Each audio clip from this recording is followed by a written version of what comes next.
Before we start, don't forget to hit that like button.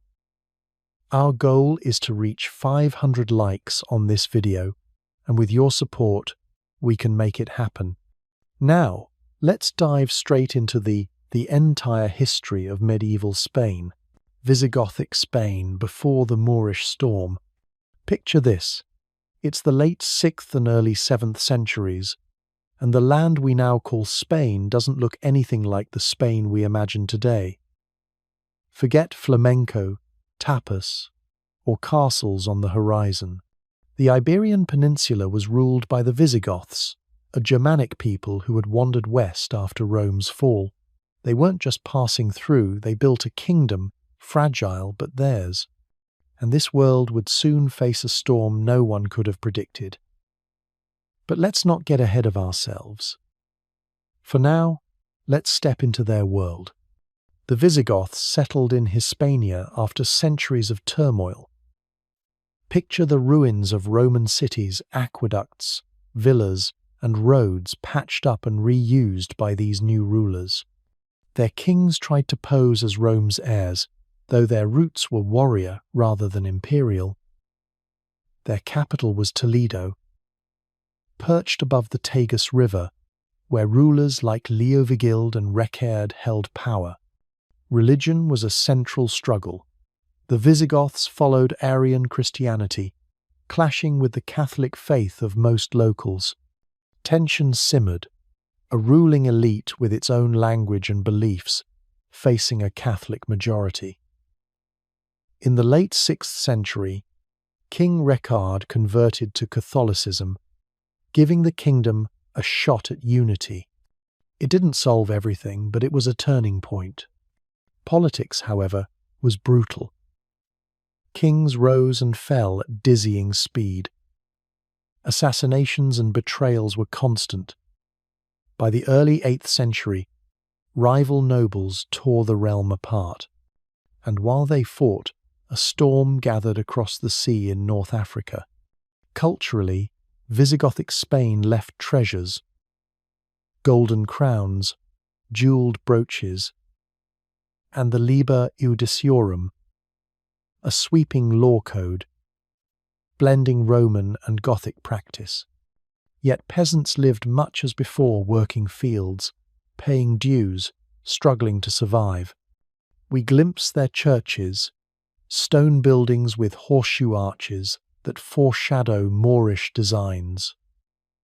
Councils in Toledo debated theology and politics, shaping kingship itself. But the kingdom remained fragile.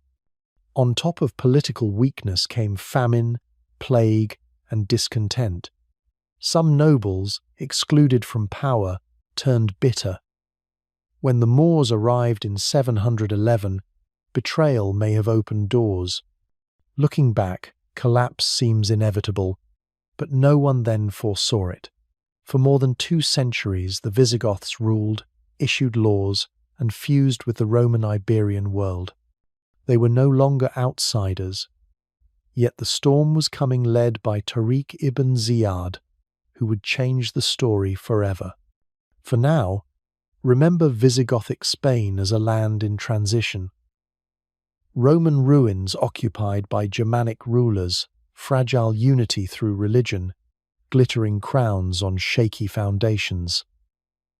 The calm before the storm, the shock of 711, Tariq ibn Ziyad's invasion. Imagine the southern coast of Spain in the early 8th century. The sea is calm, villages quiet, when sails rise on the horizon.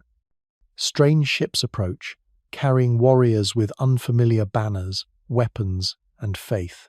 That morning in the year 711 would shatter an entire kingdom.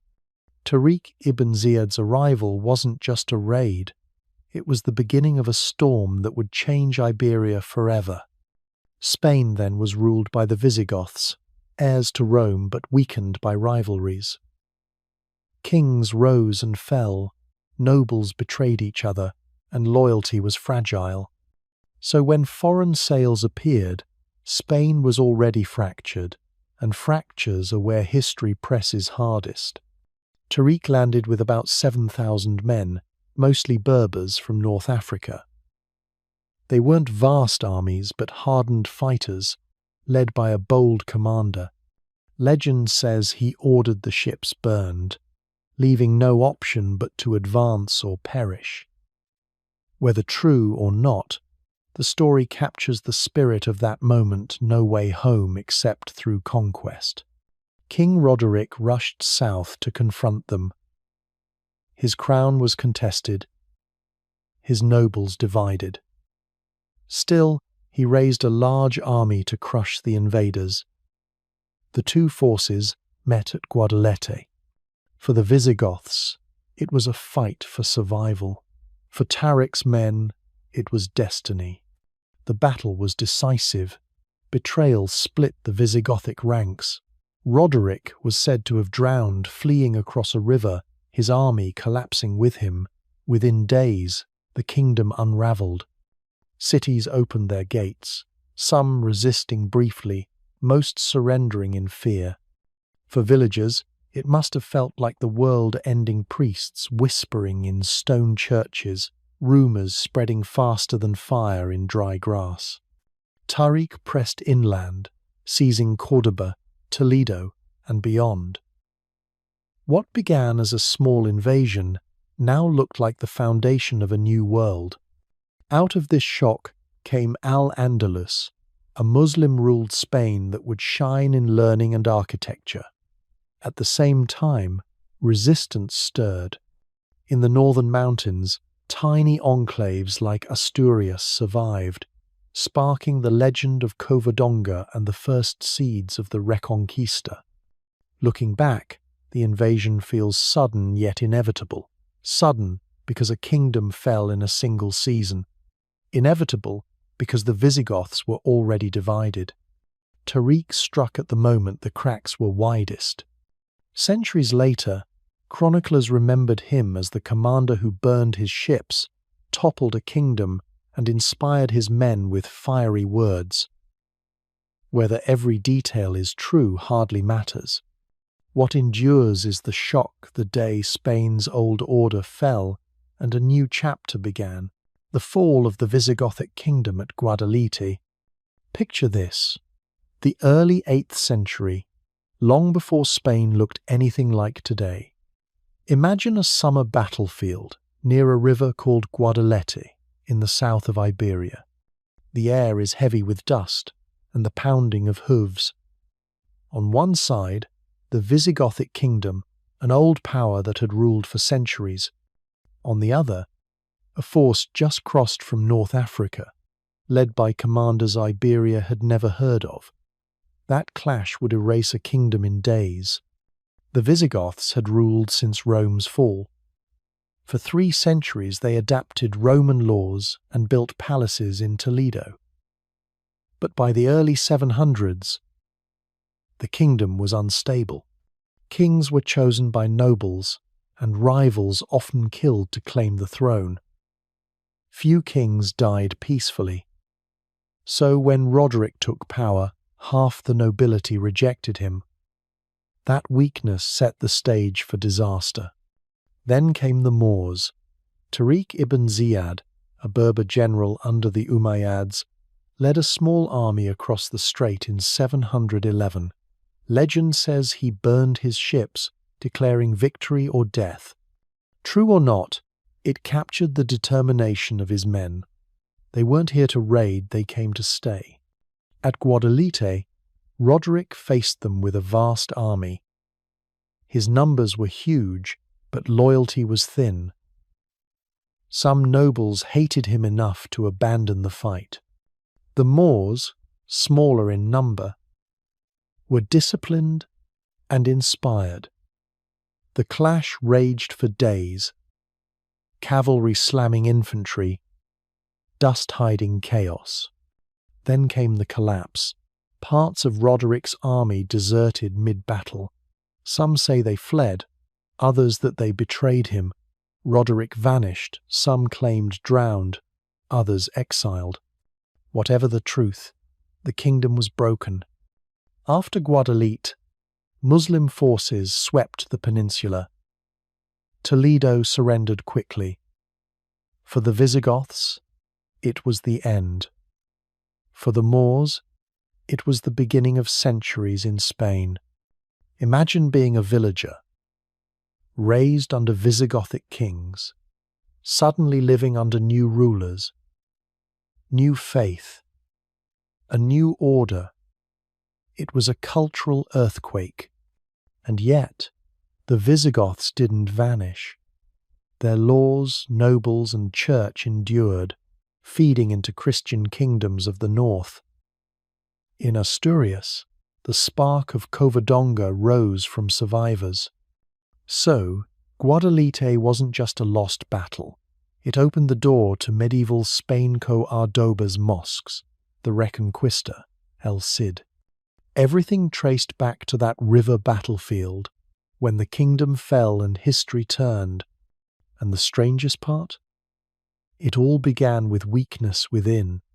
The invaders were bold, but the cracks were already there. Guadalete reminds us, sometimes the fiercest enemy isn't outside, it's the divisions within. Córdoba, birth of a dazzling Muslim capital. Picture this. It's the middle of the 8th century, and a man has just crossed the sea, fleeing a massacre that wiped out nearly his entire family. His name is Abd al-Rahman, the last surviving prince of the Umayyads. Everyone else from his royal line had been hunted down by their rivals, the Abbasids, far away in Damascus. He arrived in Iberia, Spain, with almost nothing but a claim to power, charisma, and a dream. Nobody could have guessed that this fugitive would turn a provincial corner of the Islamic world into one of medieval history's most dazzling capitals. Córdoba. Before Abd al-Rahman, Córdoba wasn't impressive. Once Roman, it had faded under Visigothic rule, crumbling walls, dusty streets, and little glory. But Abd al-Rahman saw opportunity. He rallied Berber troops, defeated rivals, and by 756 declared himself Emir of Córdoba. A refugee turned ruler of a brand new emirate. Over the next century, Córdoba blossomed. By the 10th century, Abd al-Rahman III declared the Caliphate of Córdoba, and the city had become the jewel of Al-Andalus. Imagine walking its streets at night. While most of Europe went dark, Córdoba glowed with thousands of lamps. People said you could walk across the city without losing sight of their light. It wasn't just size, though, with perhaps 500,000 people. It rivaled Constantinople and Baghdad. It was culture. Markets overflowed with silks, spices, and books. While European monasteries held a few hundred texts, Córdoba's libraries contained hundreds of thousands. Knowledge from Greece, Persia, and India flowed in, translated and expanded. Then the architecture. The great mosque, with its endless red and white arches, begun by Abd al-Rahman I and expanded by successors, not just a mosque, but a statement of faith and power. And it wasn't only Muslims. Christians and Jews thrived too, as doctors, translators, and scholars. The convivencia wasn't perfect, but it fostered exchange. Think of Maimonides, raised here, or Christian scholars who carried learning north and helped ignite Europe's Renaissance. Córdoba's golden age ended in the 11th century with civil wars and taifa kingdoms, yet its brilliance lingered. When Toledo fell in 1085, many books and scholars moved there, keeping Córdoba's legacy alive. More than knights and castles, medieval Spain's heartbeat was Córdoba. Its lamps, its arches, its libraries. A refugee prince had turned a forgotten city into a beacon, reminding us how fragile greatness is and how vision can light up an age. The Caliphate's golden age of learning and architecture. Imagine walking through a city in the early 10th century where lamps flicker along clean paved streets, where running water flows into public baths, and where scholars debate the secrets of the stars in libraries larger than most entire European towns. That city was Córdoba, and for a time it was the jewel of the Western world. When people later called it the ornament of the world, they weren't exaggerating. At its height, the Caliphate of Córdoba shone with a brilliance that seemed almost out of place in what many still call the Dark Ages. Europe north of the Pyrenees was fractured into small kingdoms, castles on muddy hills, and monasteries guarding scraps of old Roman knowledge. But here in Spain, under Muslim rule, Córdoba grew into a capital of light. The streets had oil lamps long before Paris or London. Public baths numbered in the hundreds, fountains cooled courtyards, and markets hummed with spices from Africa, silk from the East, and fine leather crafted by local artisans. What set Córdoba apart was its passion for knowledge. Caliphs like Abd al-Rahman III and his son Al-Hakam II weren't just rulers, they were patrons of learning. Al-Hakam's library is said to have held hundreds of thousands of volumes, perhaps nearly 500,000. To compare, most monasteries in Christian Europe had fewer than 100 books. No wonder scholars, translators, doctors, poets, and astronomers flocked to Córdoba from faraway lands. And this thirst for knowledge wasn't limited to Muslims. Jews and Christians under Muslim rule also contributed. They translated, preserved ancient texts, and added their own insights. Greek works of Aristotle and Galen, nearly lost in the West, survived through Arabic translations here before reaching Latin. Later, Toledo's famous translation movement built directly on Córdoba's brilliance. Córdoba's golden age also shone in architecture. The great mosque still amazes visitors today with its endless red and white arches, a blend of Roman engineering and Islamic design.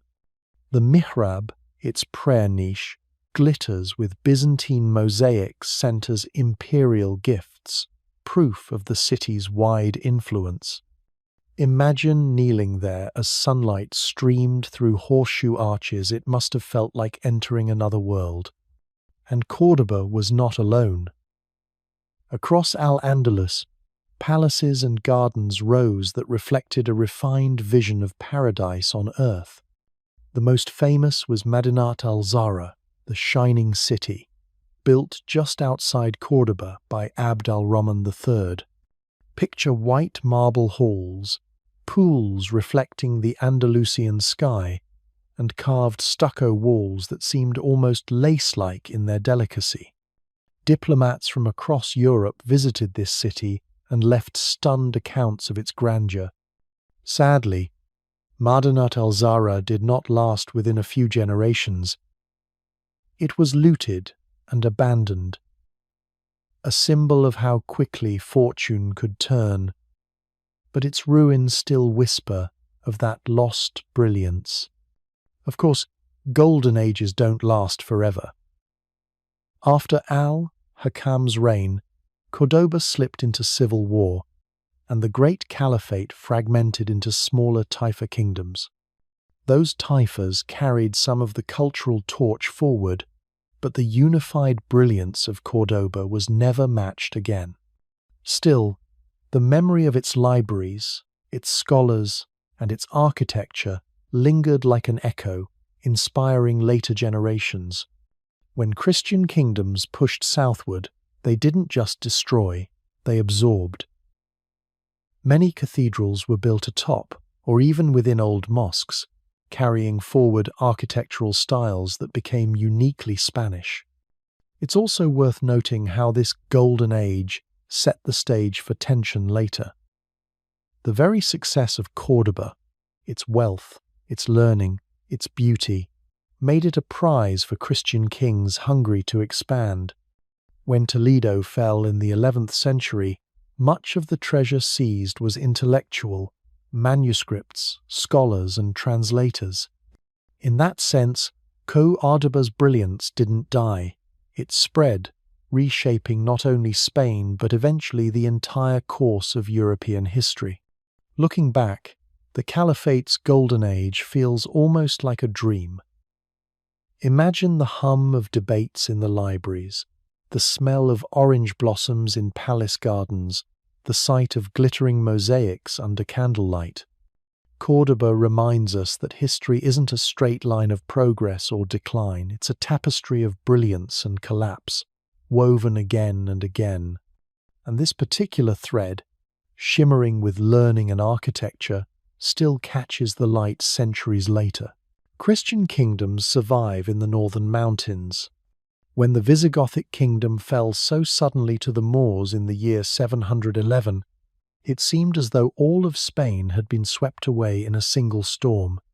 Cities that had once been the heart of Visigothic power crumbled under the weight of Tariq ibn Ziyad's armies. Córdoba, Toledo, Mérida, one after another, they fell. But not everything was lost. In the wild, rugged north, where the mountains pressed against the sky and the valleys were narrow and harsh, a flicker of resistance remained. That flicker would grow into a flame that burned for centuries. The northern mountains of Spain were a world apart from the fertile plains of the south. Steep ridges, deep forests, and stormy coasts gave this land a sense of isolation. Life here was tough. Survival demanded resilience, and that very harshness provided protection. The Moors, who swept through the heart of Iberia with lightning speed, found the north far less inviting. To conquer every crag and valley would have required immense effort, and so these regions remained beyond their firm grasp. It was here, in these rocky refuges, that small Christian enclaves began to rebuild what had been lost. Think about it. To the outside world, it must have looked as though Islam's victory in Iberia was complete. Yet, in places like Asturias, Cantabria, and Navarre, communities refused to bow. They clung to the memory of their old faith and the idea of a kingdom that had not truly died. These were not grand realms at first, more like mountain fortresses, bands of warriors, families and villages clustered together, hiding behind stone walls or the sheer difficulty of the landscape. But in time, they began to see themselves not just as survivors, but as heirs to a mission, to carry on Christian Spain in exile. The story of Peleo, the noble who supposedly rallied fighters at the Battle of Covadonga, belongs to this chapter. Whether legend or history, the tale captures the spirit of the moment. Surrounded by mountains, with the odds stacked against them, a small group of warriors pushed back the Moors. It was not a massive battle, nothing like Guadalete, but symbolically it mattered. It said, "We are still here. We have not been erased."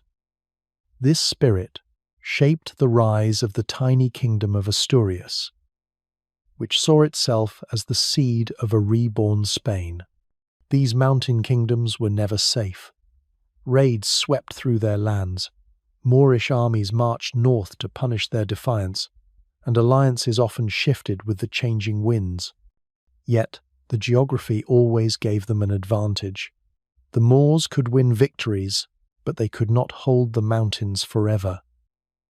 And slowly, year by year, the Christians began to consolidate their power. What started as survival grew into ambition. They began to build churches, issue charters, and claim the legacy of the Visigothic kings. It's important to see how fragile and fragmented these early kingdoms were. Asturias, León, Navarre, Aragon, each would eventually claim its place in the long story of Spain. But in the 8th and 9th centuries, they were like seeds planted in rocky soil, struggling to grow but never entirely dying out. Their leaders forged alliances with local lords, fought among themselves as much as against their Moorish neighbours, and yet through all the chaos, the idea of Christian Spain endured. That idea became their banner. And here's where the story ties into the bigger picture. Remember how the Moors, after their first wave of conquest, eventually fractured into rival taifas. That division would come later, but it mirrors the fragility of these Christian enclaves.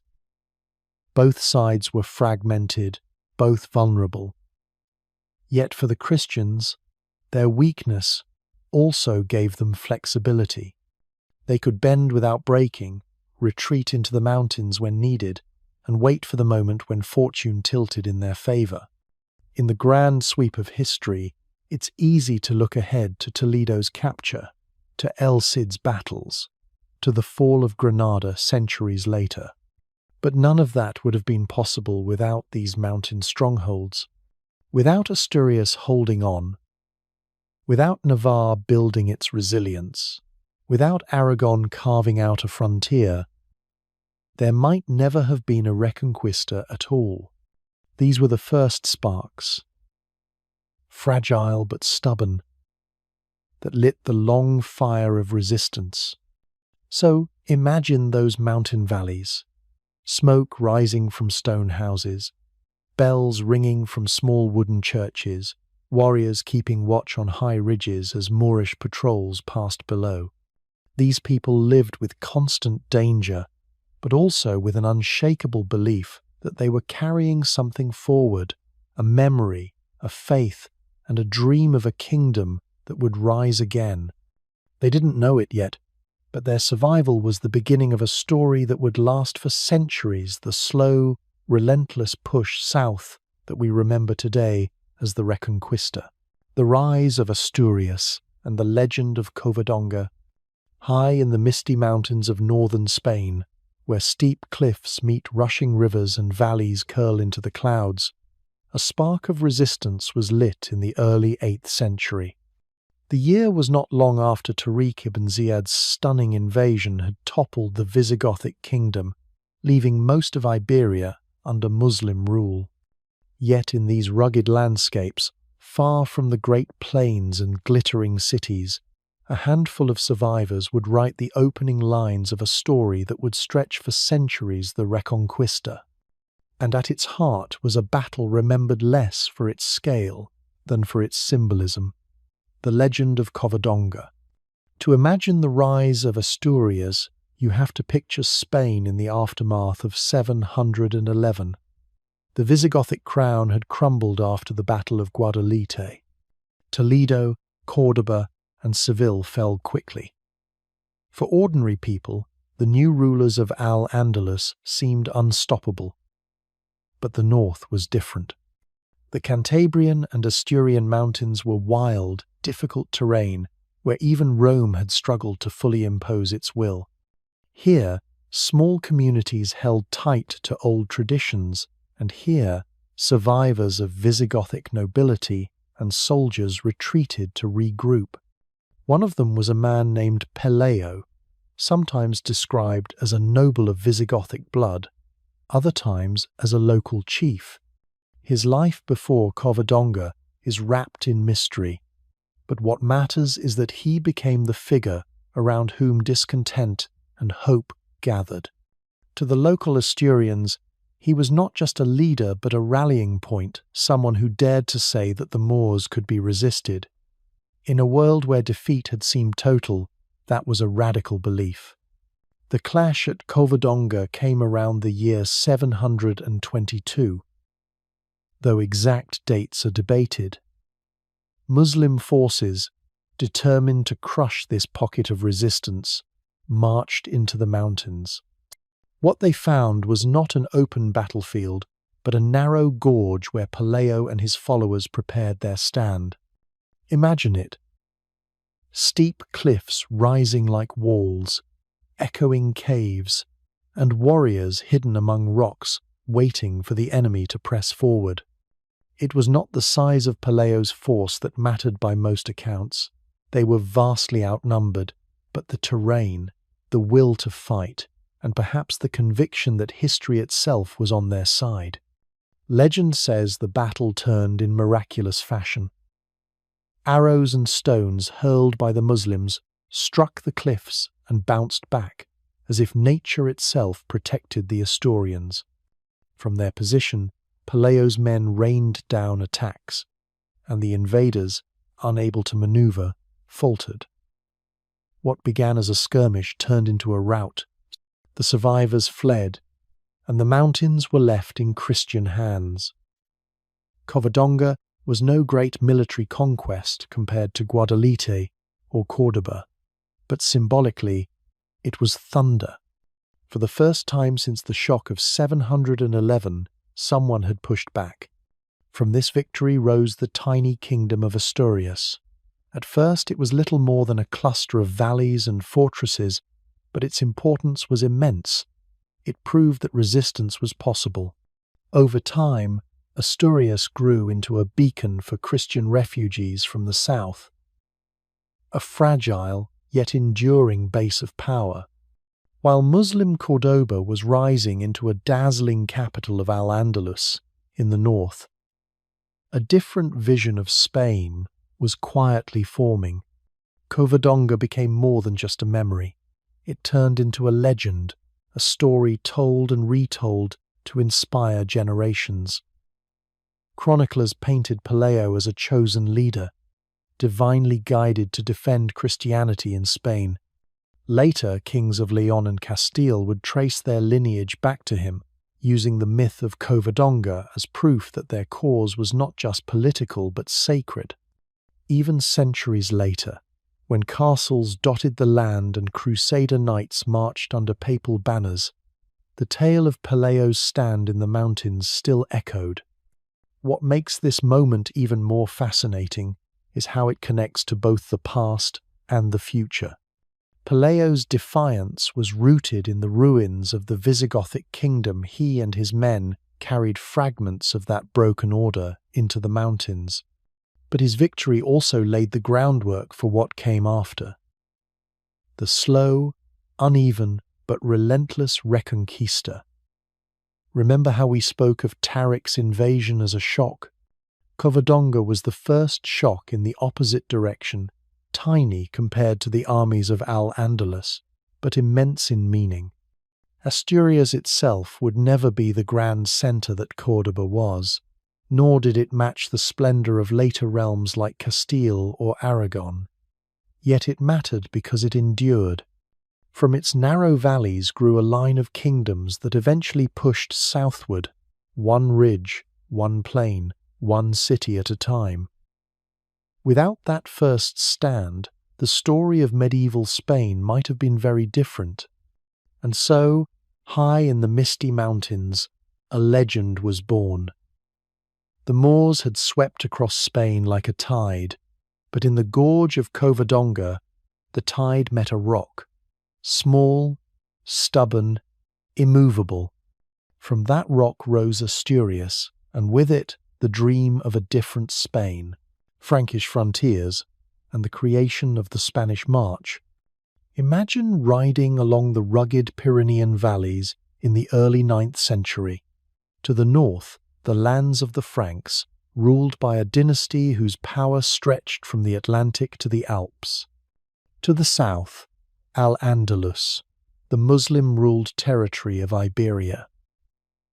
Between them lay a wild, unstable borderland, where neither side could fully claim control.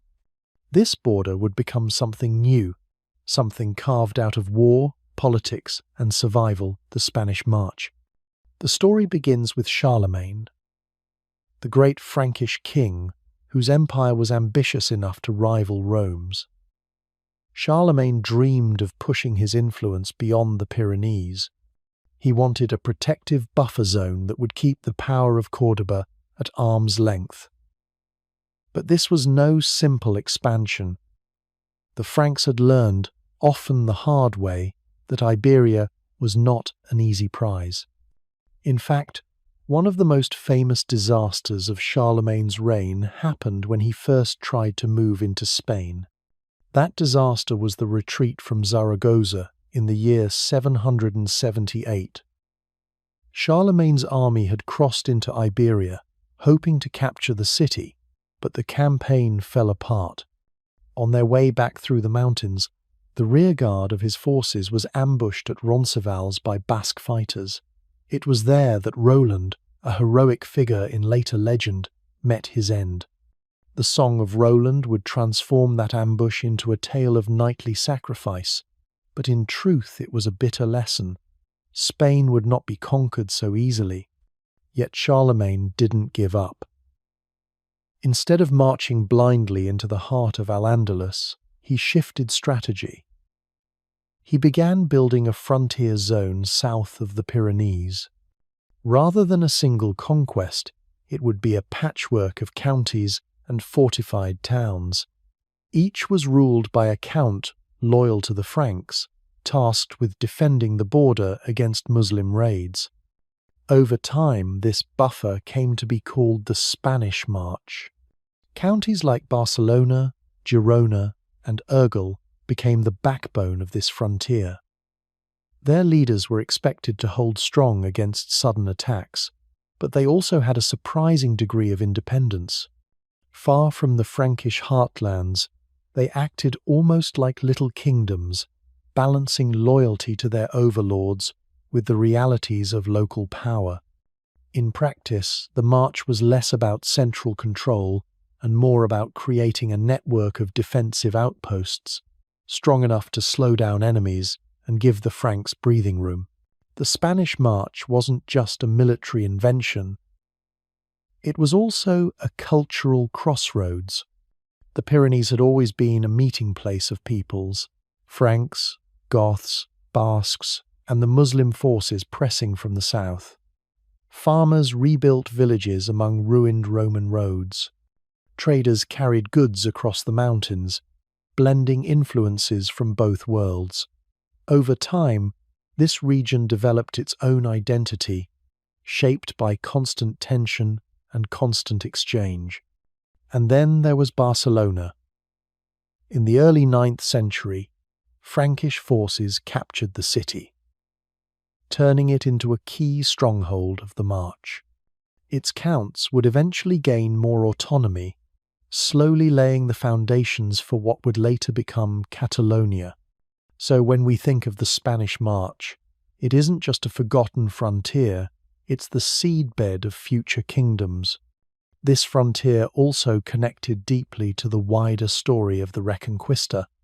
While Christian resistance in Asturias and León was growing in the northwestern mountains, the march represented another path of survival and expansion. Together, these scattered Christian enclaves would one day link into a broader movement, reclaiming lands from Muslim rule. The survival of these fragile borders mattered more than anyone at the time could guess. But life on the march was far from easy. Raids and counter-raids were constant. A farmer might sow fields in spring, only to see them burned by summer. Castles rose along the hills, their towers watching for the dust of enemy riders. The people of the march lived with one foot in war and the other in fragile peace. And yet, in that struggle, communities hardened and identities deepened. Looking back, the creation of the Spanish March feels like a small detail compared to the grandeur of Cordoba's palaces or the later fall of Granada. But in truth, it was essential.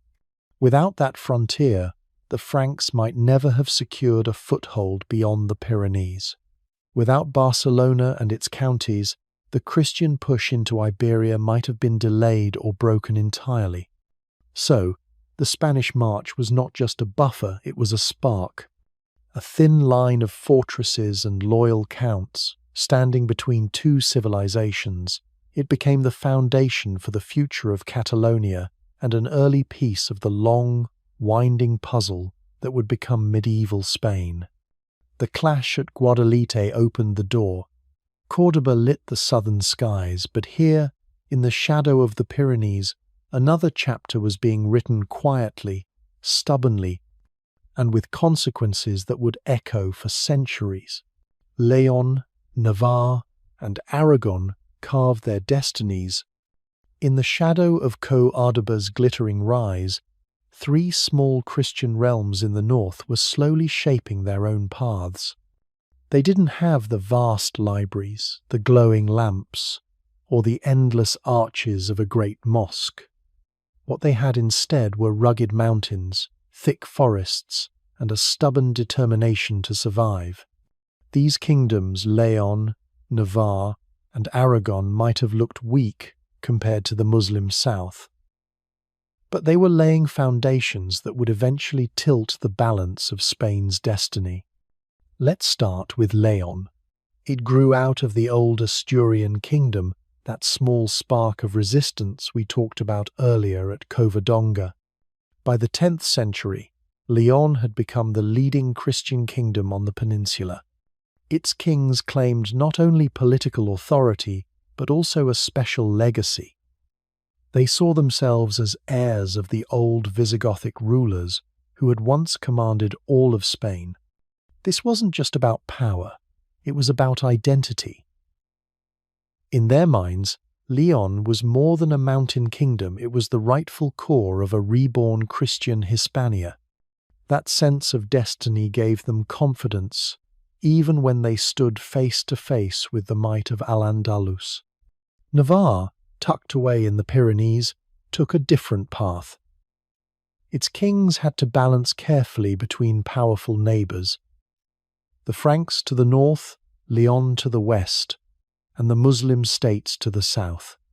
But Navarre's geography gave it an advantage. The mountain passes of the Pyrenees were both a shield and a gateway, linking Iberia to the rest of Europe. This made Navarre a crossroads, small but strategically important. By the early 11th century, Navarre's rulers managed to expand influence over neighbouring lands, and for a brief moment, under Sancho the Great, Navarre looked like it might even dominate northern Spain. Sancho's realm stretched far beyond what you'd expect for a mountain kingdom. But after his death, it fragmented, leaving Navarre once again pressed between larger forces. Still, the legacy of that expansion showed that even small kingdoms could dream big. Then there was Aragon, the youngest of the three. Born in the high valleys of the central Pyrenees, it started as little more than a cluster of counties under Frankish influence. At first, it hardly seemed destined for greatness. But Aragon's position on the frontier meant it was always in motion, pushing outward, testing its strength, carving space where it could. By the 11th and 12th centuries, Aragon would begin to step onto the larger stage, especially when it joined with Catalonia through marriage alliances. But even in its early days, you can sense the ambition taking root. A small mountain county was preparing to grow into a kingdom that would one day help lead the Reconquista. What ties these three together is not just geography, but resilience. While the Caliphate of Córdoba dazzled with wealth and culture, these northern kingdoms played the long game. They built stone fortresses along ridges, cultivated loyalty among local lords, and slowly pushed their borders south. Their victories often came not through grand battles but through persistence, retaking valleys, holding new ground, and then building upon it. When the Caliphate eventually fractured into rival taifas, León, Navarre, and Aragon were already positioned to seize the moment. It's fascinating to think of these kingdoms as both rivals and reluctant allies. They competed fiercely, sometimes even fighting each other more than the Moors, but they also shared a broader vision, the hope that one day Christian power would stretch across the peninsula again. That dream was centuries away, but every skirmish, every treaty, every castle on a hill was a step in that direction. Their stories would later intertwine with other forces. León's traditions would feed into the powerful kingdom of Castile. Navarre would hold on to its independence longer than anyone might expect, even as larger neighbours pressed in. Aragon, through expansion and union, would eventually stand shoulder to shoulder with Castile in shaping the final Reconquista. None of that could have been guessed in their early centuries, when survival alone seemed like victory. And yet, survival was enough. In those early days, to endure was to win. These kingdoms carried forward a memory of the Visigoths, a belief in Christian restoration, and a stubborn refusal to be erased. They were small candles flickering against the brilliance of Córdoba, but candles can outlast lamps if they burn steadily. So when we look at the grand sweep of medieval Spain, it's easy to get caught up in the glamour of Al-Andalus.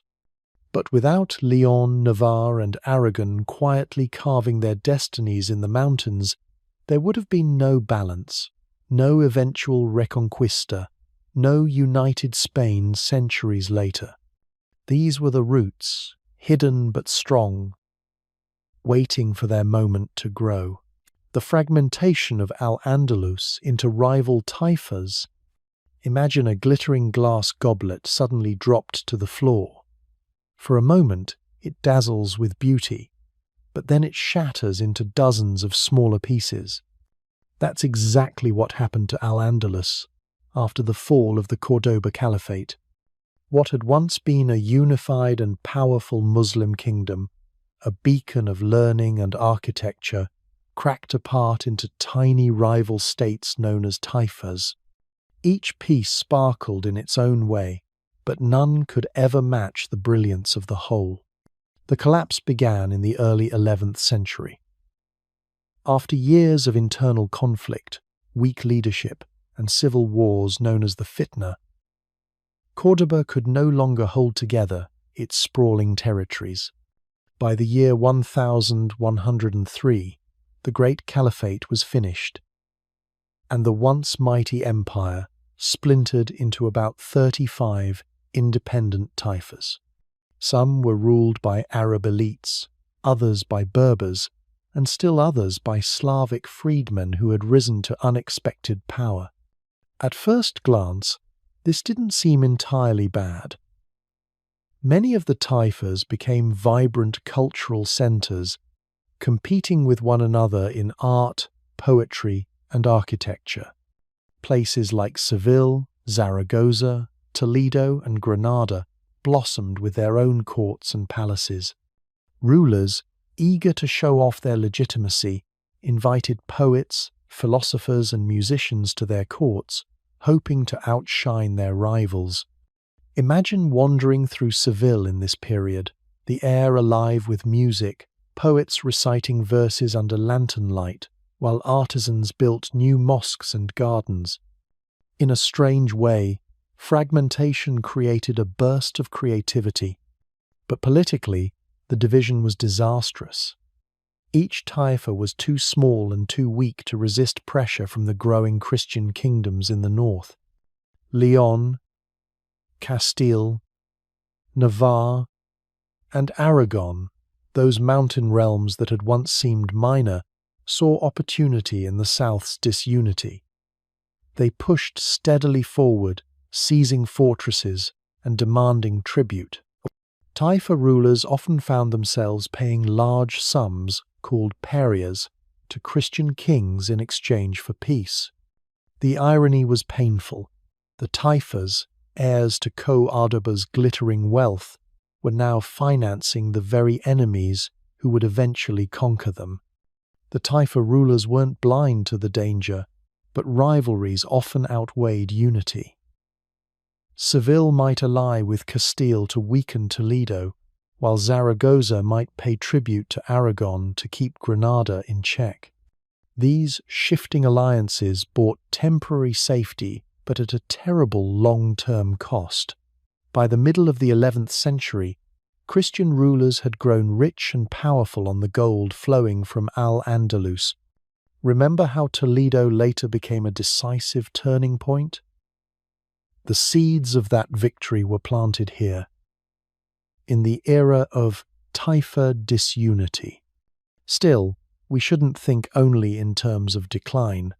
The taifas carried forward much of the cultural torch lit by Córdoba's golden age. Toledo, before its capture, became a hub where Muslim, Jewish, and Christian scholars worked side by side. In Seville, the poet King Al-Mutamid left a legacy of verse that still echoes through Spanish literature. Even smaller taifas left their mark, with dazzling palaces and gardens that hinted at lost paradise. The tragedy was that such brilliance unfolded under the shadow of looming conquest. By the late 11th century, many taifa rulers realized they could no longer survive on their own. Some turned to distant Muslim powers for help, inviting the Almoravids from North Africa to intervene. It was a desperate gamble, trading independence for protection, but it shows how fragile the taifas had become. The arrival of the Almoravids brought new waves of reform and stricter rule, but that's a story for another time. For now, what matters is that the dream of a unified Al-Andalus had been broken, and the shards lay scattered across the Iberian Peninsula. The tale of the taifas feels bittersweet. On one hand, they gave us music, poetry, and architecture that might never have existed without their rivalry. On the other, their weakness opened the door for Christian kings to turn the tide of history. It's almost as if their brilliance was a final blaze before the darkness of conquest closed in. And yet, even in their downfall, the taifas remind us of the fragile balance between unity and division, how easily greatness can crumble, and how even in fragments, beauty can endure. Toledo's capture, a turning point for Christian Spain. Picture the year 1085. For centuries, the Christians in the north had fought, retreated, regrouped, and pushed south again in a slow tug of war against the Muslim rulers of Al-Andalus. Victories had been won, but none had shaken the balance of power the way what happened that year did. When King Alfonso VI of León and Castile marched into Toledo, the old Visigothic capital, the news echoed across Europe.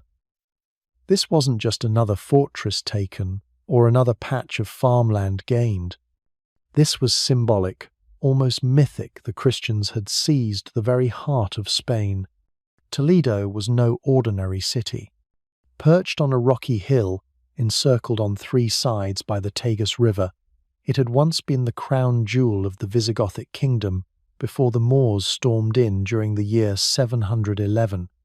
For centuries afterward, it remained a vital centre of Muslim Spain, thriving under rulers of Al-Andalus and later the fragmented taifas.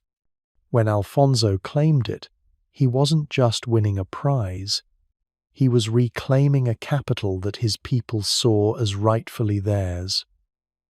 The old Visigothic dream was reborn. But let's back up a little. By the mid-11th century, Al-Andalus had broken apart into rival taifas, small kingdoms led by ambitious rulers who often fought one another as fiercely as they fought the Christians. This fragmentation gave Alfonso his chance. The taifa of Toledo, caught in political struggles and unable to withstand pressure from both neighbours and northern armies, became vulnerable. Some Muslim leaders even preferred to hand the city to Alfonso through negotiation, rather than risk falling into the hands of rival taifas or the harsher powers of the Almoravids waiting across the straits in North Africa. So when Alfonso marched south, it wasn't just with sword and shield, it was also with promises and diplomacy. He assured Toledo's Muslim population that their lives, property and mosques would be respected. The Christians who had lived under Muslim rule now found themselves on the other side of history. and Toledo became a melting pot where cultures collided and coexisted. Of course, tensions simmered, and the promises weren't always kept perfectly, but the city stood as a living example of the complicated blend of peoples that defined medieval Spain. The impact of Toledo's capture was enormous. For one, it gave Christian Spain a new political and symbolic centre. Alfonso shifted his capital there, and from Toledo he projected his authority over the expanding lands of Castile and León. The city's location, right in the centre of the peninsula, made it the perfect hub for further expansion. Every Christian campaign southward after this seemed to trace back to that moment, the moment Toledo fell into Christian hands. And the symbolism wasn't lost on anyone. To Christian Europe, this was proof that the Reconquista wasn't a hopeless dream, but a living reality. Pilgrims travelling the Camino to Santiago de Compostela carried stories of the victory home, and the papacy took notice. When the Crusades began in the Holy Land just a decade later, the struggles of Spain were linked in spirit, blessed by the same religious fervour. The capture of Toledo helped plant the idea that the Iberian Wars were part of a broader Christian struggle, not just a local feud. But there was another side to the story. The Muslim world reeled at the loss. Toledo had been more than a city. It was a beacon of Andalusi culture, learning, and power. Its fall sent shockwaves across Al-Andalus and made clear that the Christian kingdoms were no longer just mountain enclaves nibbling at the edges. They were serious contenders. The Almoravids, seeing the danger, soon crossed from North Africa to reinforce Muslim rule. Their arrival would spark new conflicts and bring waves of reform and rigidity that reshaped Al-Andalus. So while Toledo marked triumph for the Christians, it also set the stage for fiercer wars to come. Culturally, Toledo blossomed in ways no one could have predicted. Under Christian rule, it became a crossroads of translation and knowledge. The famed school of translators brought together Muslim, Jewish, and Christian scholars who rendered Arabic texts themselves, translations of Greek and Persian works into Latin. Through Toledo, Europe rediscovered Aristotle, Galen, and countless other thinkers. The city became a bridge, carrying wisdom from the ancient world into the Middle Ages, feeding the coming renaissance of European learning. Think of it this way. If the small victory at Covadonga had been the first spark of resistance, Toledo was the roaring fire that lit up the peninsula. It told every Christian ruler from Aragon to Navarre that the south could be taken, that the dream was possible. It also told the Moors that their hold on Spain was not eternal.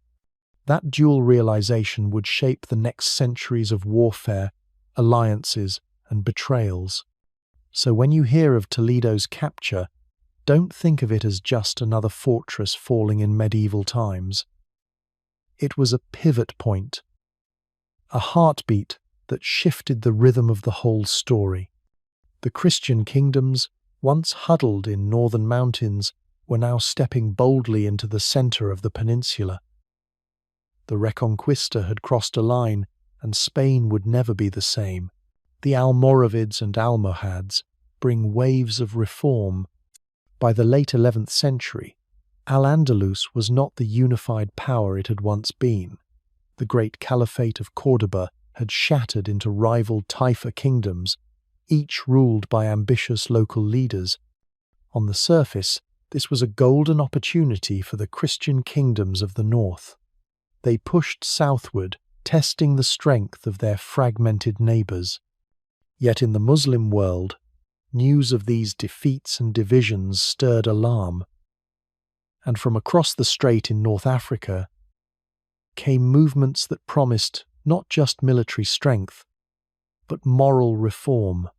First, the Almoravids, then the Almohads, two dynasties forged in the desert, burning with zeal and determined to reshape Iberia in their vision. The Almoravids rose from the sands of the Sahara in the 11th century. Picture nomadic tribes under the leadership of Yusuf ibn Tashfin, guided by a fierce religious mission to purify Islam. They saw the taifa rulers of Al-Andalus as decadent, weakened by luxury, and too willing to compromise with Christian kings.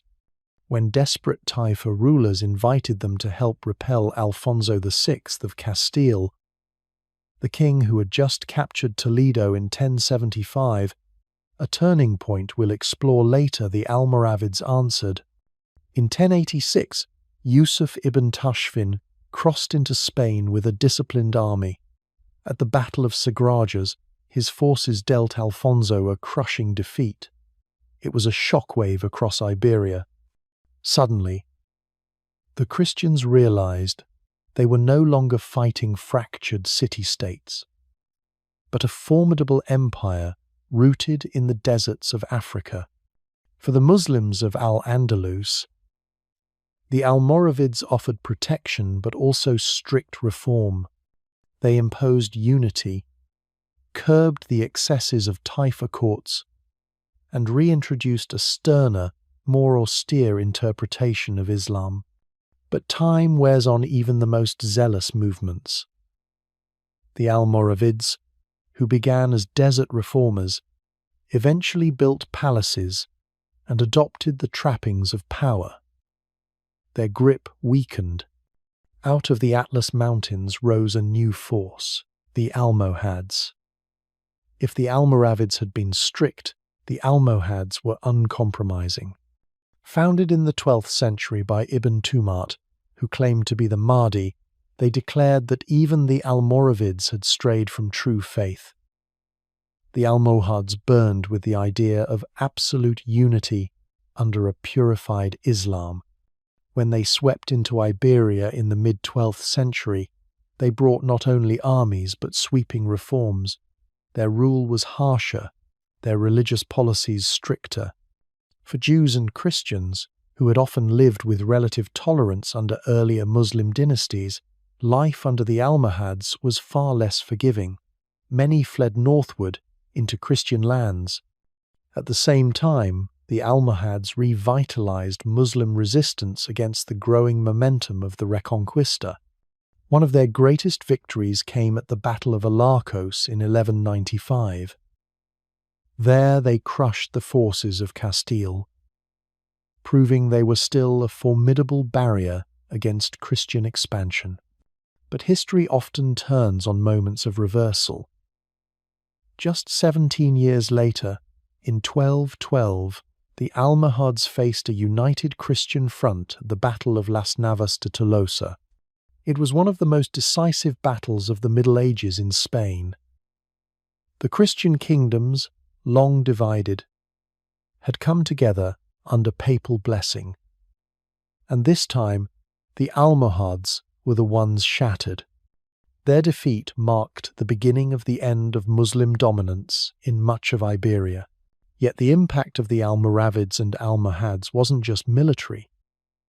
They left deep cultural and architectural marks. Almoravid rule reinforced ties between Al-Andalus and North Africa, bringing new styles of art, new religious scholarship, and fortified defences that dotted the landscape. The Almohads, meanwhile, gave us monuments like the Giralda in Seville, originally built as a minaret and still standing as one of Spain's iconic landmarks. Their vision of unity and reform left lasting imprints even as their empire fractured. Looking back, their story feels like waves crashing onto Iberia. The first wave, the Almoravids, surged in with discipline and reform, holding back Christian advances. The second wave, the Almohads, came fiercer and higher, sweeping across Spain with zeal before breaking on the rocks of united Christian resistance. Together, they extended the life of Muslim Spain for centuries, buying time for the brilliance of Al-Andalus to shine longer, even as pressures mounted. And remember, while the Almoravids and Almohads came from Africa, their story became inseparable from Spain's. Their rise and fall intertwined with the fate of Castile, Aragon, and León, with the legends of El Cid and with the Reconquista Crusades blessed by Rome. Their reforms reshaped lives, faith, and politics on both sides of the strait. In the end, their zeal carried them far, but it could not last forever. The mountains and valleys of Iberia would once again shift, the balance tipping steadily toward the Christian kingdoms. Yet without the Almoravids and Almohads, the medieval story of Spain would be far shorter, far less contested, and far less dramatic. They were the storm fronts that rolled in from the desert, leaving the land forever changed. Crusades in Iberia, papal blessing for Reconquista wars. Picture a dusty plain in Iberia during the 11th century. Two armies face one another, one carrying banners marked with the cross, the other with the crescent. Priests walk among the soldiers, blessing them before battle. These wars weren't just about kings claiming land anymore. They were wars declared holy, fought with the promise of spiritual reward. Iberia had become one of the main stages of the Crusades, even before many knights had ever seen the walls of Jerusalem. By this time, the Reconquista was already underway. Christian kingdoms in the north, Asturias, León, Navarre, Aragon, and especially Castile, had been pushing against Muslim-ruled Al-Andalus for centuries. But what had once been a series of border struggles began to take on a new meaning in the eyes of the Church. As the papacy grew in power during the 11th century, it saw Iberia as more than just local politics. It was another front line in the great struggle between Christianity and Islam. The idea of holy war gained momentum with Pope Alexander II. In the year 1063, he granted indulgences, spiritual pardons of sins to French knights who came to fight in Spain. This was decades before Pope Urban II called the First Crusade in 1095. In a sense, Iberia was a testing ground. Knights who fought here were promised the same blessings they would later be offered for marching to the Holy Land. The message was clear. War in Spain was not just politics, it was idols' work. This papal approval changed everything. Suddenly, Christian rulers in Spain could call on allies from across Europe. French knights, hungry for both glory and salvation, rode across the Pyrenees to join the fight. Monasteries and churches spread the message that dying in these battles was martyrdom, a direct ticket to heaven. The Reconquista now carried the same aura of sacred duty that cloaked the Crusades in the East. One of the earliest and most dramatic examples was the Siege of Barbastro in 1064. Papal blessing brought a coalition of Christian forces from France and Italy into Spain. And together with local rulers, they stormed the city. The victory was brutal, thousands killed, captives taken, churches established where mosques had stood. To many, it proved that papal approval could rally Europe to Iberia's cause. It also foreshadowed the ferocity that would later define the Crusades. Over the next centuries, this blending of Reconquista and Crusade only deepened.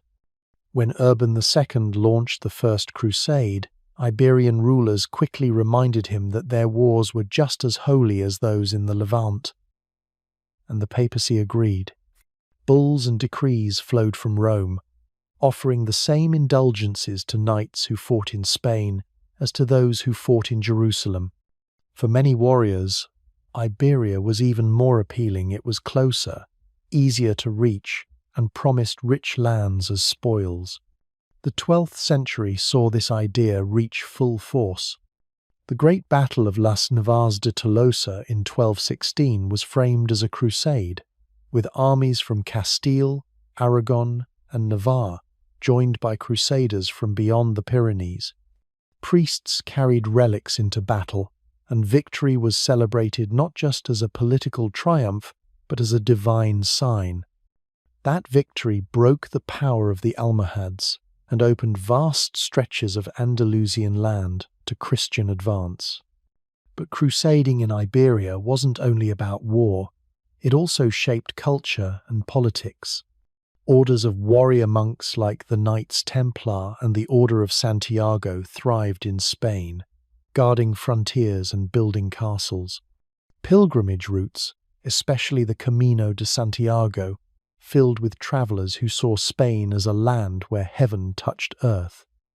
Even architecture and art reflected this fusion. Churches built like fortresses, painted with scenes of saints slaying enemies. Yet, as much as papal blessing brought unity, it also brought complications. European knights often came with their own ambitions, clashing with local rulers, and the wars, while called holy, were also about power, land, and wealth. Still, the language of crusade gave the Reconquista a special weight. It wasn't just Spain's struggle anymore, it was Christendom's.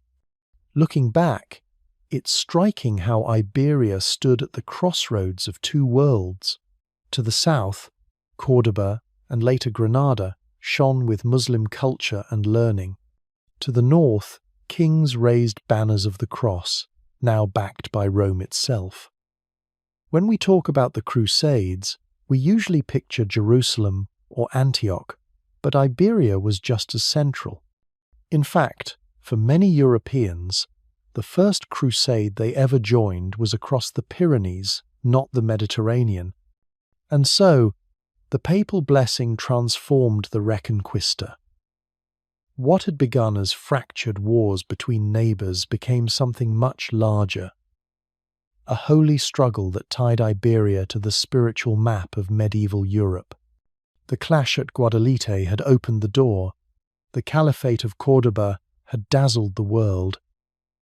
But now, the Reconquista carried the weight of heaven itself.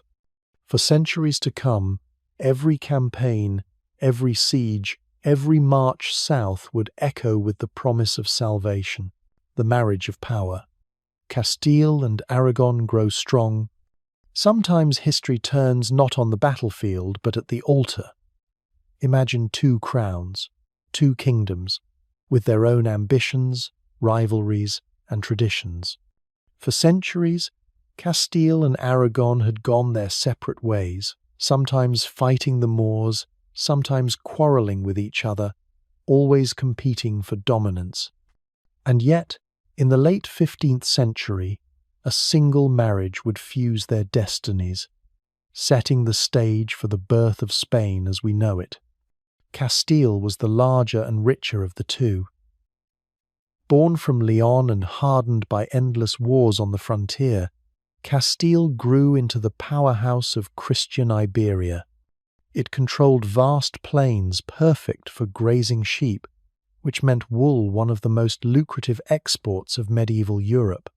Castilian nobles grew wealthy, the crown became strong, and the kingdom expanded steadily southward, swallowing Muslim territories piece by piece. By the 15th century, Castile was formidable, but it was also turbulent. Noble families fought for influence, and the monarchy sometimes struggled to impose control. Aragon, on the other hand, was smaller in land but wider in reach. What it lacked in sheep-filled plains, it made up for with Mediterranean ambition. Through a union with Catalonia, Aragon had gained access to powerful ports like Barcelona, and its ships sailed across the sea to Sicily, Sardinia, and Naples. Aragon was a kingdom of merchants and sailors, outward-looking and cosmopolitan. Its kings juggled a patchwork of territories, each with its own traditions and privileges. Unlike Castile, which leaned heavily on its nobility. Aragon was a federation of proud regions held together by delicate balance. So you had two very different kingdoms. One anchored in the heart of Iberia, looking south toward Granada and the Reconquista. The other spread across the Mediterranean, thinking in terms of trade routes and overseas influence. They might have stayed apart forever, if not for the marriage of Ferdinand of Aragon and Isabella of Castile in 1469. It wasn't a fairy tale romance, it was politics at its sharpest. Their union didn't technically merge the two kingdoms into one, but it bound them so tightly that they began to act as a single power. The timing was crucial. The Muslim kingdom of Granada still held out in the south, but it was weakened and surrounded. With Castile's military might and Aragon's diplomatic connections, Ferdinand and Isabella launched a united campaign. Year by year, fortress by fortress, they closed in. Finally, in 1492, Granada fell. The Reconquista, centuries in the making, was complete. Castile and Aragon, once rivals, had together ended Moorish Spain. But their marriage did more than finish the Reconquista. It reshaped the political map of Europe. Isabella and Ferdinand centralized authority, reining in unruly nobles, strengthening royal councils, and building a monarchy with real teeth. They also turned their gaze outward. That same year, they agreed to sponsor a Genoese sailor with a bold idea, Christopher Columbus. His voyage across the Atlantic opened an entirely new chapter, transforming Castile and Aragon from regional powers into global empires. Still, the union wasn't seamless. Castile and Aragon kept their own laws, languages, and traditions. The marriage united crowns, not kingdoms.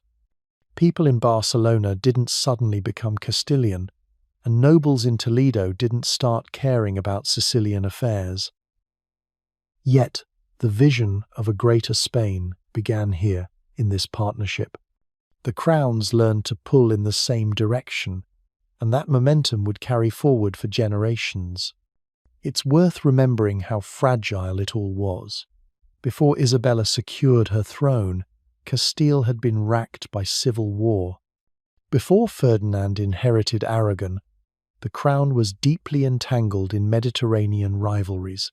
Their marriage steadied the storm, and while later centuries would bring new divisions, in the late 15th century this union felt like destiny finally taking shape. Think about the symbolism too. In Granada, when the last Muslim king handed over the keys of the city, Ferdinand and Isabella stood together. One sword, one crown, two kingdoms acting as one. It sent a message not only to their own subjects but to the wider world. A new power had arrived on the stage of history. From here, everything accelerates. Spain as a global empire, the voyages of discovery, the rise of a monarchy that would dominate Europe. But at its heart, it all goes back to that marriage. Castile's strength on land, Aragon's strength at sea joined together. They became something far greater than either could have been alone. So when we speak of medieval Spain, we often think of battles, castles, and sieges. Yet the most powerful conquest of all came quietly, sealed not with swords, but with vows. The cultural melting pot of Jews, Christians, and Muslims. Picture walking through the winding streets of medieval Toledo. The call to prayer drifts from a mosque, church bells ring nearby, and in a small workshop, a Jewish scribe bends over parchment, copying a text in Hebrew. In one city, three faiths lived side by side, sometimes uneasily, sometimes harmoniously, but always leaving traces on one another. This coexistence, often called convivencia, was one of the most remarkable features of medieval Spain. Al-Andalus had been built from the beginning as a layered society. Muslims held political and military power, but Christians and Jews were also deeply present, recognized as people of the book. They paid special taxes and lived under restrictions, but they were allowed to practice their faith, run their own communities, and contribute to the wider world. That balance produced a society where cultures rubbed shoulders daily, and the friction sometimes created sparks of brilliance. Take Córdoba during the Caliphate's golden age. We've already talked about its vast libraries and love of knowledge. Well, many of the translators and scholars in those halls were not Muslim. Jewish thinkers, Christian monks, and Muslim philosophers all debated side by side.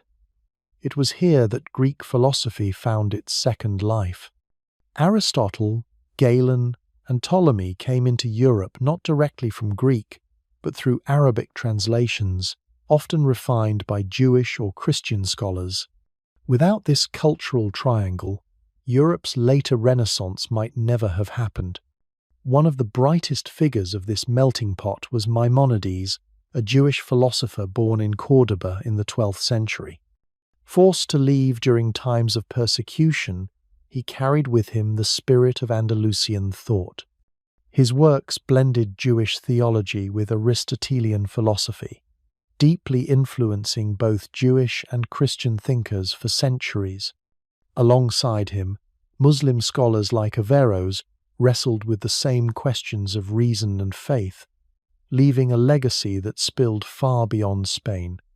And then there were the craftsmen. If you walked into a palace or cathedral in medieval Spain, you would have seen the fingerprints of all three cultures. Muslims brought the horseshoe arch, intricate tile work, and geometric patterns. Jewish artisans specialized in delicate metalwork and calligraphy. Christians added Romanesque and later Gothic elements. Sometimes you even find all three blended in a single building. The synagogues of Toledo, for example, were built in a style so Islamic that they looked like mosques inside, except with Hebrew inscriptions covering the walls. Later, Christian conquerors would add chapels inside former mosques, creating a patchwork of faiths under one roof. Daily life reflected this mixture too. Languages bled into one another. Arabic was the language of prestige, Latin lingered in churches, and Hebrew thrived in Jewish quarters. Out of this contact came Mozarabic dialects, spoken by Christians under Muslim rule, and later Ladino, the Judeo-Spanish tongue carried by Sephardic Jews across the Mediterranean. Even food bore the marks of exchanged spices from Muslim trade routes, kosher traditions from Jews, and hearty stews from Christian kitchens, all ending up on shared tables. Of course, convivencia was never perfect harmony. It's easy to romanticize, but tensions were real. At times, Jews and Christians faced heavy taxes, forced conversions, or violent outbreaks. Periods of tolerance could quickly give way to repression, especially when political power shifted. The arrival of the Almoravids and Almohads, with their stricter interpretations of Islam, brought harsher rules that drove many Jews and Christians to flee northward. Yet even in the north, in Christian kingdoms, Muslims and Jews often continued to play vital roles as translators, physicians, and advisors. This blending carried on as the Reconquista advanced. When Toledo fell in the 11th century, Christian rulers didn't shut down the city's culture. Instead, they built on it, using Muslim and Jewish translators to pour Arabic knowledge into Latin. This work became Europe's doorway to medicine, astronomy, mathematics, and philosophy. Later, even El Cid, yes, That legendary Christian knight fought alongside Muslim allies and navigated a world shaped by all three cultures. By the time Granada fell in 1492, the convivencia was already fraying. The Catholic monarchs, Ferdinand and Isabella, demanded religious unity. Jews were expelled, Muslims forced to convert or leave, and Spain's centuries-long experiment in coexistence was crushed. But the echoes never vanished. Spanish art, language, music, and even place names still carry the imprint of that time when three great faiths mingled under one sky. Looking back, the cultural melting pot of Jews, Christians, and Muslims in medieval Spain was not a utopia, but it was extraordinary. Out of friction came philosophy. Out of rivalry came architecture. Out of daily exchange came a richness of language and tradition. And even though the age of convivencia ended, its spirit still lingers, reminding us of what's possible when cultures meet, clash, and yet somehow create together. The architectural marvels, Alhambra, cathedrals, and castles. If you want to feel the heartbeat of medieval Spain, you don't need to read a dusty chronicle or memorize a list of kings. All you really need to do is walk through its stone and marble. The story of this land is carved into arches, towers, and courtyards. Each wall whispers of who built it, who conquered it, and who prayed within it. From the shimmering Alhambra to the towering cathedrals of Castile and the rugged castles that dot the hills, Spain's medieval architecture is like a living diary, one written in three voices: Muslim, Christian, and Jewish. Let's begin with the jewel of them all, the Alhambra. Rising above Granada like a dream caught in stone, it is the last and greatest masterpiece of Muslim Spain. Built and expanded during the 13th and 14th centuries under the Nasrid dynasty, the Alhambra wasn't just a fortress. It was a palace city, a place where rulers lived surrounded by poetry turned into architecture. Imagine walking through its courtyards. Delicate columns like a forest of stone, walls etched with verses from the Quran, fountains spilling water into pools that reflect the sky. The famous Court of the Lions, with its ring of slender arches and the marble lions guarding the fountain, feels like something out of another world. And in a sense, it was a world of elegance built on the edge of collapse, the last flowering of Al-Andalus before Christian armies would close in. But while the Alhambra captured the brilliance of Muslim art, the Christians were writing their own story in stone. After the capture of Toledo in the 11th century and the steady march south, cathedrals began to rise like mountains of faith. They were not modest churches, but monuments meant to declare power and devotion at once. The Cathedral of Santiago de Compostela, with its Romanesque grandeur, became the destination for pilgrims from across Europe. Later, Gothic cathedrals soared even higher: Burgos with its lace-like spires, León with its stained glass that turned sunlight into rivers of colour, Seville with its vast nave that seemed to stretch toward heaven itself. Each one told the same message: Christianity was here to stay, and it would reach for the sky. These cathedrals were more than religious spaces. They were gathering points, symbols of wealth, and statements of identity. Entire cities shaped themselves around them. Their construction took decades, sometimes centuries, with generations working on the same stones. Imagine being a stonemason, chiseling blocks you knew your grandchildren might not see finished. That kind of devotion shows the depth of meaning these buildings carried. Then there were the castles. Unlike the delicate palaces of Granada or the heavenly cathedrals of Castile, castles were blunt instruments of survival.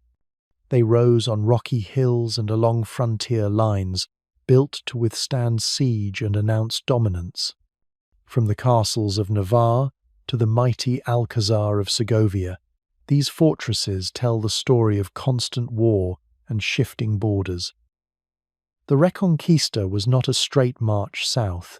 It was a grinding push and pull. Castles marked the line between one world and another, between Christian and Muslim, between safety and danger. Their towers stood watch over the land, warning of raids and giving refuge when the storms of war rolled in. But what makes Spain's medieval architecture truly remarkable is how these three traditions intertwined. In Toledo, churches were built within former mosques. In Córdoba, the great mosque, a forest of arches and light, was later crowned with a Christian cathedral right in its centre. This layering wasn't just practical reuse, it was symbolic, almost theatrical. Each new ruler wanted to stamp their faith on the land without entirely erasing what had come before. The result is a palimpsest, a cityscape where history never fully disappears, but instead lingers in arches, domes, and doorways.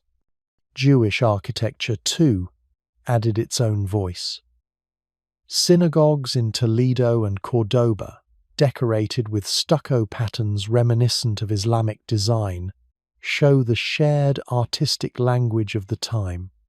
These spaces remind us that for centuries, Jews, Muslims, and Christians lived not just in conflict, but also in exchange, borrowing and blending traditions until you could no longer draw clean lines between them. All of this gave Spain a character unlike anywhere else in Europe.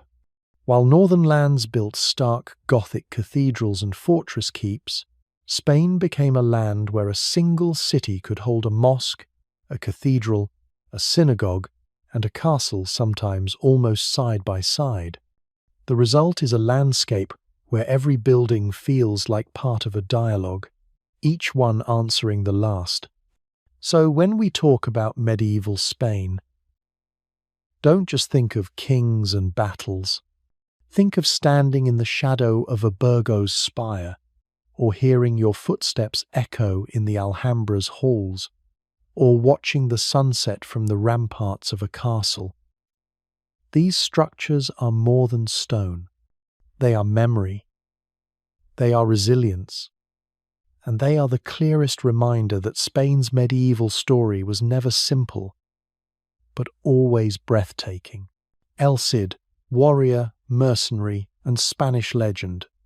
Step into the dusty plains of 11th century Spain, where kingdoms rose and fell with dizzying speed, and loyalty was often a matter of survival.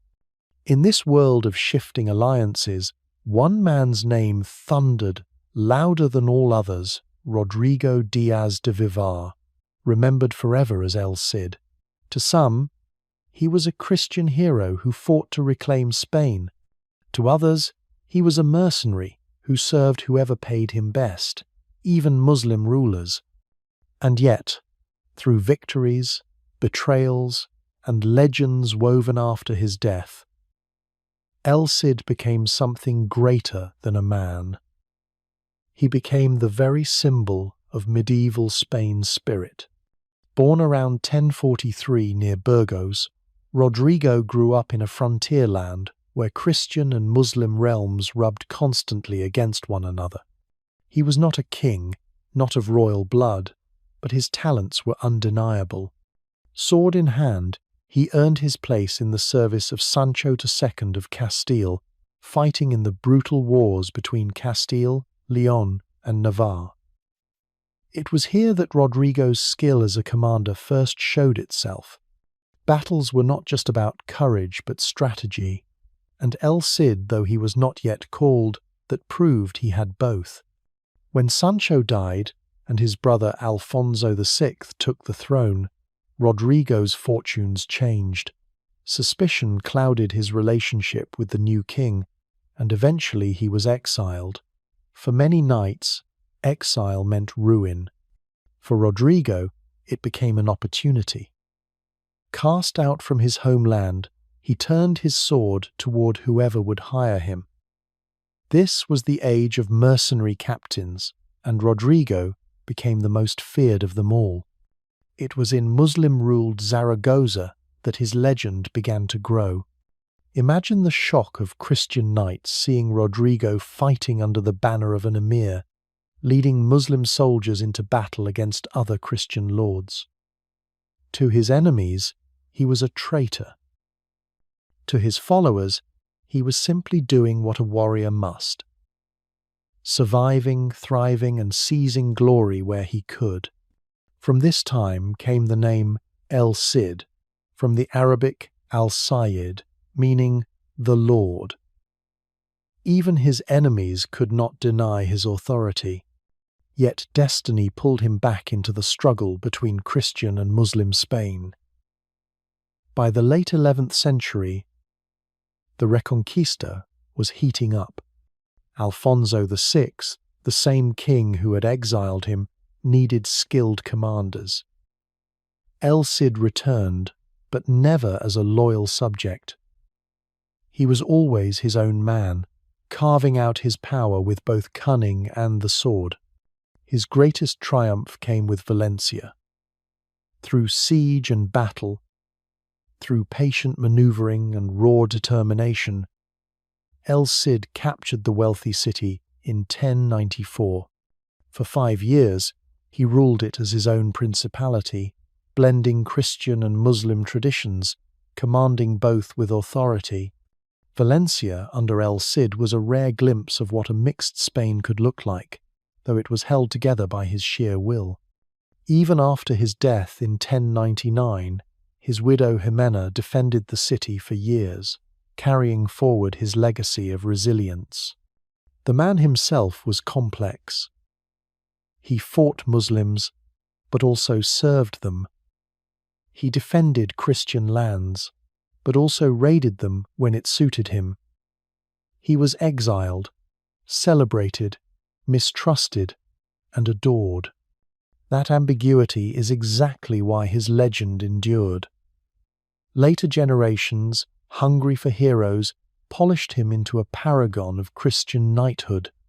The epic poem Cantar de Mio Cid, one of Spain's earliest great works of literature, transformed Rodrigo into a flawless knight, chosen by idol, loyal to king and country. The reality was grittier, but no less fascinating. What makes El Cid unforgettable is not just his victories, but how he embodied the age itself. Medieval Spain was not a simple clash of Christians versus Muslims. It was a tangled web of alliances, betrayals, and shifting power. El Cid lived that reality. He was both bridge and blade, a man who could ride from the court of a Christian king to the service of a Muslim emir without hesitation.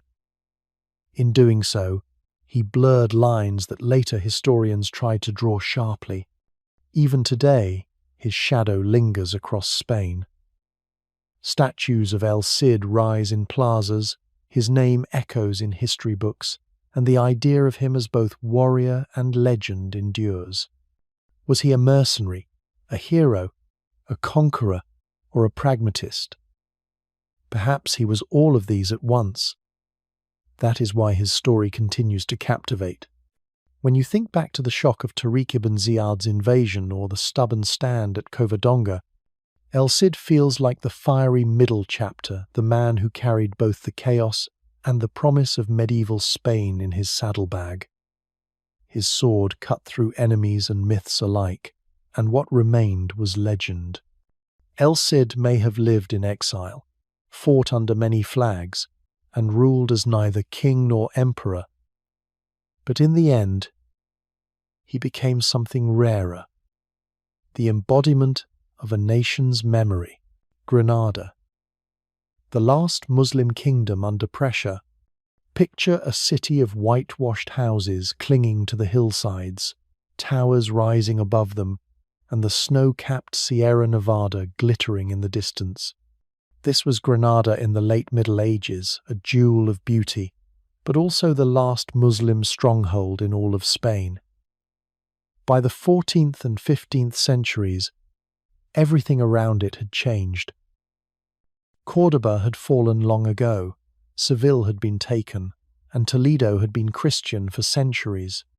Granada alone remained, a fragile kingdom under constant pressure, surviving through cunning politics, tribute, and the brilliance of its culture. Granada's survival was something of a miracle. Founded in the aftermath of Almohad defeat in the early 13th century, it became a refuge for Muslims fleeing the Christian advances. While the rest of Al-Andalus fragmented or collapsed, Granada stood firm. Its rulers, the Nasrid dynasty, built a state that balanced diplomacy and defense with dazzling displays of wealth and artistry. Their crown jewel was the Alhambra, the fortress palace that still overlooks the city today. A place of delicate arches, flowing fountains, and poetry carved into stone. But Granada's survival was never just about walls or palaces, it was about strategy. The Nasrids paid tribute to the crown of Castile, sending gold, silk, and precious goods to their Christian neighbours in exchange for peace. They also played a dangerous balancing act, allying sometimes with Castile, sometimes with North African dynasties, and often switching sides when it suited them. Granada's rulers were masters of diplomacy, knowing that one wrong move could bring their kingdom crashing down. Still, the pressure never eased. Castile and Aragon were growing stronger, especially after their royal marriage united their power. The Reconquista was no longer just a slow march south. It had become a clear mission with papal blessing and crusading zeal. Granada, surrounded and isolated, knew its time was running out. Internal struggles only made things worse. Palace intrigues and family rivalries often tore the Nasrids apart, and each civil war weakened the kingdom further. Life inside Granada was a mix of fear and brilliance. On one hand, its people lived under the constant threat of Christian armies pressing closer. On the other, the city blossomed into one of the last great centres of Muslim culture in Europe. Scholars, poets, and architects flourished under Nasrid patronage. The Alhambra itself was filled with verses celebrating paradise on earth, as if the rulers were determined to leave behind eternal beauty even as the walls of their world closed in. And then came the final squeeze. By the late 15th century, Ferdinand of Aragon and Isabella of Castile were determined to finish what centuries of Christian kings had begun. Their combined forces were too powerful for Granada to resist for long. In 1482, a series of wars began that would slowly strangle the kingdom. Christian armies captured towns one by one, cutting off Granada's trade and weakening its defences. Inside the city, rival factions among the Nasrids argued over who should rule, sometimes even allying with the Christians in desperate bids for survival. One of the most famous figures of this period was Boabdil, the last king of Granada. Torn between duty, family conflict, and overwhelming odds, he struggled to hold on to what little remained. His reign was marked by both bravery and miscalculation. In the end, no matter how fiercely he resisted, the tide was unstoppable. By 1492, Granada was surrounded, its people starving, its rulers exhausted. The surrender came in January of that year. Boabdil handed over the keys of the city to Ferdinand and Isabella, ending nearly 8 centuries of Muslim presence as a political force in Iberia. Legend says that, as he rode away, he turned to look back at his lost city and wept. His mother is said to have scolded him with bitter words.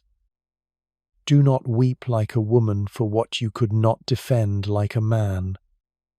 Whether or not the story is true, it captures the heartbreak of that moment. Granada's fall was more than just the end of a kingdom. It was the end of an era, the closing of the chapter begun at Guadalete so many centuries before. With Granada gone, Spain stood united under Christian rule, just as Columbus was preparing to sail west, and Spain was about to step onto the world stage as a global power. Yet, even in defeat, Granada left a mark that never faded. The Alhambra still whispers of its glory. Its poetry, its architecture, its memory live on. A reminder that this last Muslim kingdom, though under crushing pressure, produced some of the most breathtaking achievements of medieval Spain.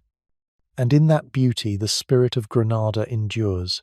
1492, fall of Granada and end of Moorish Spain. Picture the scene. It is January of 1490. 2. A cold morning in the hills, overlooking Granada. The last Muslim king of Spain, Boabdil, rides out of the Alhambra palace.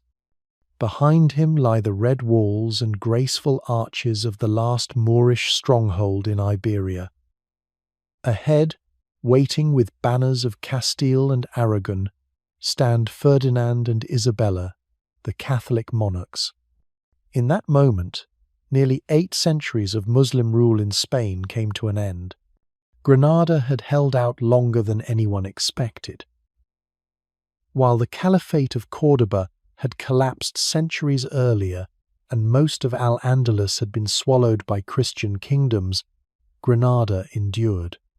Its survival came from cunning politics and geography. Nestled against the Sierra Nevada mountains, it was easy to defend and hard to attack. The Nasrid dynasty, who ruled Granada, paid tribute to Castile when needed, formed alliances when useful, and kept its palaces gleaming as symbols of wealth and sophistication. For more than 200 years, Granada stood as a glittering reminder of the Muslim presence in Spain. But by the late 15th century, the tide had turned. The marriage of Ferdinand and Isabella had united Castile and Aragon, giving them combined strength unlike anything before. Granada was surrounded on all sides. Its trade networks had weakened, and its internal politics grew fragile. When the monarchs decided it was time to finish the Reconquista, they committed fully laying siege after siege, slowly cutting off Granada's lifelines. The campaign was grueling, stretching nearly 10 years. It wasn't one single battle that toppled Granada, but relentless pressure. Fortress towns fell one after another. Christian armies built military camps that looked more like permanent cities, signaling they weren't leaving until Granada surrendered. The Muslim population inside the kingdom grew weary, divided between those who wanted to fight to the last and those who urged negotiation. Boabdil himself was caught between factions, and at times even sought help from the Catholic monarchs to outmaneuver rivals within his own family. By the end of 1491, Granada was cornered. Supplies were scarce, morale was crumbling, and resistance seemed hopeless. On January 2nd, 1492, the gates opened. Boabdil handed over the keys of the city to Ferdinand and Isabella, marking the end of Moorish Spain.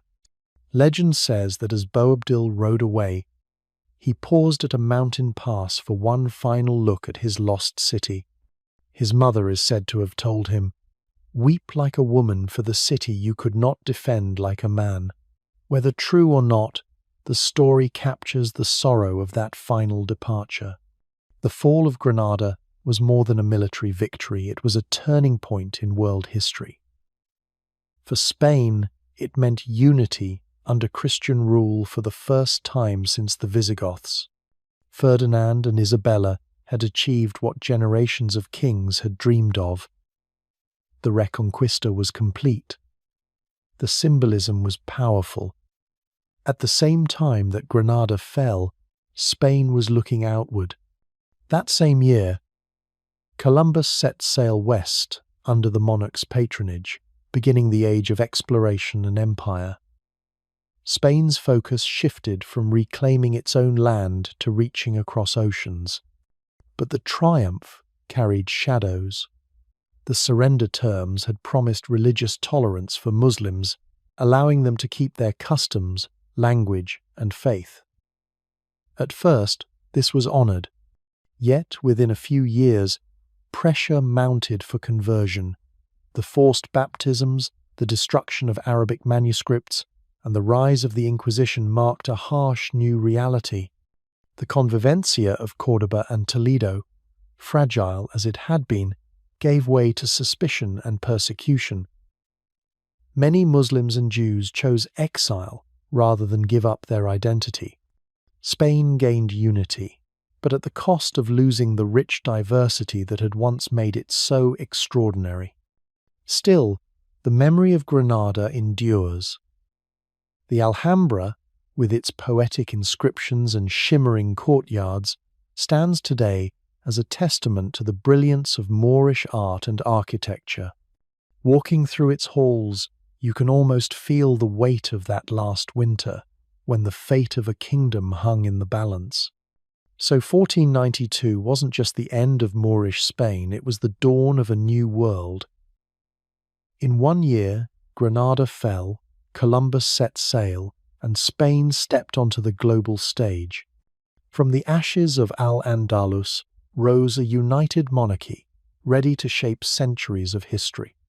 And yet, in the shadows of the Alhambra, you can still hear the echo of that final surrender, a reminder that every triumph carries with it a story of loss.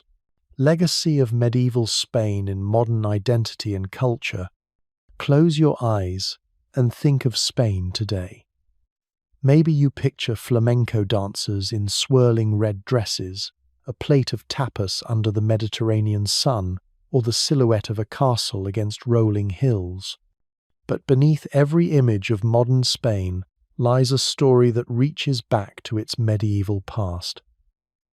The centuries of Moors, kings, castles, and convivencia still shape how Spain sees itself and how the world sees Spain. Start with the land itself.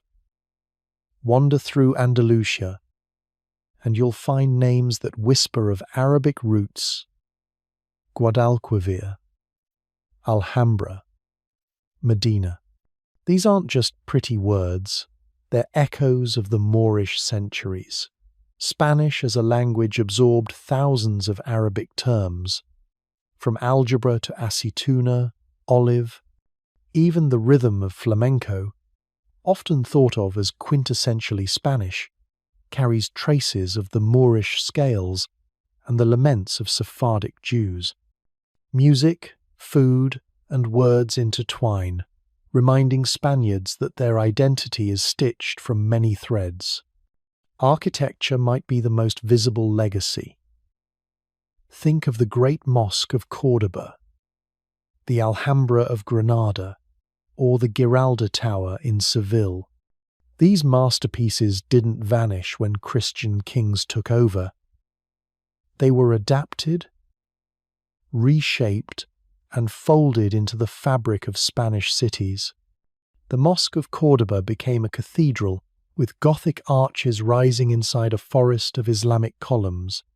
The Alhambra, built as a Muslim palace, is now one of Spain's proudest symbols. Even Christian castles and cathedrals borrowed Islamic patterns, creating the unique Mudéjar style. Walk through Toledo or Segovia today, and you can feel those centuries pressing in from every stone wall. Religion, too, left deep marks. Spain's identity as a Catholic kingdom, forged in the crucible of the Reconquista, still runs strong. The marriage of Ferdinand and Isabella in the 15th century united Castile and Aragon under one Catholic crown, and their drive for religious unity culminated in the expulsion of Jews and Muslims in 1492. That moment reshaped Spain's future, turning it into the champion of Catholicism across Europe and the New World. Even today, festivals, pilgrimages, and holy days remain at the heart of Spanish life, echoing medieval traditions. Yet Spain also carries the quieter memory of the cultures it expelled. The Sephardic Jewish diaspora still calls itself Sepharad, the Hebrew name for Spain, keeping Ladino songs and stories alive. In North Africa, descendants of Muslims expelled from Granada carried Andalusian music and architecture across the sea. These echoes linger in Spanish identity too, like half-forgotten verses of an old song. The medieval legacy is also political. The patchwork of kingdoms, Castile, Aragon, Navarre, León, shaped the idea of Spain as a union of diverse regions rather than a single monolithic nation. That medieval fragmentation still resonates today in the push for regional identities like Catalonia and the Basque Country. Just as medieval kings struggled to balance unity with local power, modern Spain wrestles with the same question. How do you weave one nation from so many proud threads? Even Spain's global role connects back to the medieval story. The Reconquista gave Spanish rulers both the confidence and the warrior culture that fueled exploration abroad. The same year Granada fell, Columbus set sail westward, backed by the Catholic monarchs.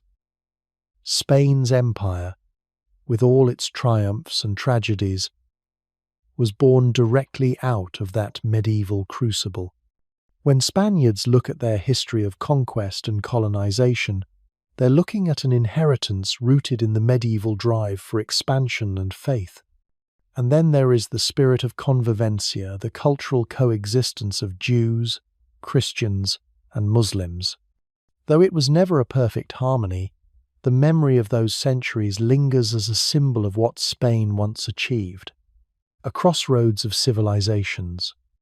In literature, in university debates, and in Spain's role as a cultural bridge between Europe and the Arab world, the echoes of convivencia are still heard. Cities like Toledo proudly celebrate that past, reminding the world that Spain was once the meeting place of three great faiths. So when you sip Spanish wine, stroll through the Alhambra's courtyards, or hear the haunting strum of a flamenco guitar, you're not just experiencing modern Spain, you're touching centuries of history layered one atop the other. Medieval Spain never really ended.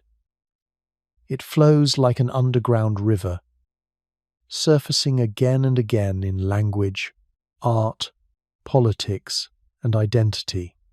And that's the true legacy. A Spain both proudly Catholic and undeniably multicultural, shaped by kings and warriors, but also by poets, philosophers, and dreamers. A Spain that still carries the imprint of Moors, Jews, and Christians in every heartbeat of its culture.